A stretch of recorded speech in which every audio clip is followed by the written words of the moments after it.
ನಮಸ್ಕಾರ ಸ್ನೇಹಿತರೆ, ನಮ್ಮ ಆರ್.ಕೆ ಯೂಟ್ಯೂಬ್ ಚಾನಲ್ಗೆ ಸ್ವಾಗತ. ಗೃಹಲಕ್ಷ್ಮಿ ಯೋಜನೆಯಡಿ ಪ್ರತಿ ತಿಂಗಳು 2,000 ಪಡೆಯುತ್ತಿರುವ ಮಹಿಳೆಯರೇ, ಇಂದಿನ ಈ ಮಹತ್ವದ ಅಪ್ಡೇಟನ್ನು ತಪ್ಪದೇ ನೋಡಿ.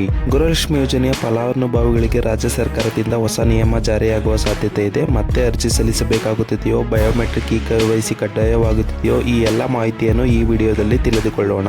ಸ್ನೇಹಿತರೆ, ಇತ್ತೀಚೆಗೆ ಕೆಲವು ಅನರ್ಹ ಮತ್ತು ಮೃತ ವ್ಯಕ್ತಿಗಳ ಹೆಸರಿನಲ್ಲಿ ಕೂಡ ಗೃಹಲಕ್ಷ್ಮಿ ಯೋಜನೆಯ ಹಣ ಜಮೆಯಾಗುತ್ತಿರುವುದು ಸರ್ಕಾರದ ಗಮನಕ್ಕೆ ಬಂದಿದೆ. ಈ ಹಿನ್ನೆಲೆಯಲ್ಲಿ ಫಲಾನುಭವಿಗಳ ಮಾಹಿತಿಯನ್ನು ಮರುಪರಿಶೀಲಿಸಲು ಸರ್ಕಾರ ಮುಂದಾಗಿದೆ. ಮಾಧ್ಯಮದ ವರದಿಗಳ ಪ್ರಕಾರ ಮುಂದಿನ ದಿನಗಳಲ್ಲಿ ಗೃಹಲಕ್ಷ್ಮಿ ಯೋಜನೆ ಫಲಾನುಭವಿಗಳಿಗೆ ಬಯೋಮೆಟ್ರಿಕ್ ಪರಿಶೀಲನೆ ಹಾಗೂ KYC ಪ್ರಕ್ರಿಯೆ ಕಡ್ಡಾಯವಾಗುವ ಸಾಧ್ಯತೆ ಇದೆ. ಇದರಿಂದ ನಿಜವಾದ ಫಲಾನುಭವಿಗಳಿಗೆ ಮಾತ್ರ ಯೋಜನೆಯ ಲಾಭ ತಲುಪಲಿದೆ. ಮರು ಅರ್ಜಿ ಪ್ರಕ್ರಿಯೆ ಆರಂಭವಾದರೆ ಫಲಾನುಭವಿಗಳು ತಮ್ಮ ಆಧಾರ್ ಕಾರ್ಡ್, ಬ್ಯಾಂಕ್ ಖಾತೆ, ಮೊಬೈಲ್ ಸಂಖ್ಯೆ ಹಾಗೂ ರೇಷನ್ ಕಾರ್ಡ್ ಮಾಹಿತಿಯನ್ನು ಪರಿಶೀಲಿಸಿ ಸಿದ್ಧವಾಗಿರಬೇಕು. ಗ್ರಾಮ 1, ಕರ್ನಾಟಕ 1 ಹಾಗೂ ಸೇವಾ ಸಿಂಧುಗಳ ಕೇಂದ್ರಗಳ ಮೂಲಕ ಈ ಪ್ರಕ್ರಿಯೆ ನಡೆಸುವ ಸಾಧ್ಯತೆ ಇದೆ. ಇಲ್ಲಿ ಒಂದು ಮುಖ್ಯ ವಿಷಯವನ್ನು ಗಮನಿಸಬೇಕು. ಸರ್ಕಾರ ಗೃಹಲಕ್ಷ್ಮಿ ಯೋಜನೆಯನ್ನು ರದ್ದು ಮಾಡುವ ಬಗ್ಗೆ ಯಾವುದೇ ಘೋಷಣೆ ಮಾಡಿಲ್ಲ.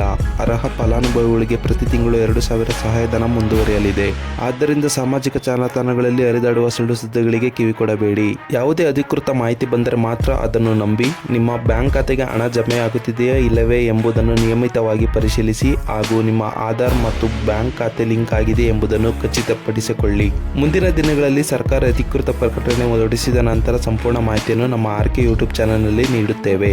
ಈ ಮಾಹಿತಿ ನಿಮಗೆ ಉಪಯುಕ್ತವಾಗಿದ್ದರೆ ವಿಡಿಯೋಗೆ ಲೈಕ್ ಮಾಡಿ, ನಿಮ್ಮ ಸ್ನೇಹಿತರು ಹಾಗೂ ಕುಟುಂಬದವರೊಂದಿಗೆ ಶೇರ್ ಮಾಡಿ. ಇನ್ನಷ್ಟು ಇನ್ಫಾರ್ಮೇಟಿವ್ ಅಪ್ಡೇಟ್ಗಳಿಗಾಗಿ ನಮ್ಮ ಆರ್.ಕೆ ಯೂಟ್ಯೂಬ್ ಚಾನಲನ್ನು ಸಬ್ಸ್ಕ್ರೈಬ್ ಮಾಡಿ. ಧನ್ಯವಾದಗಳು.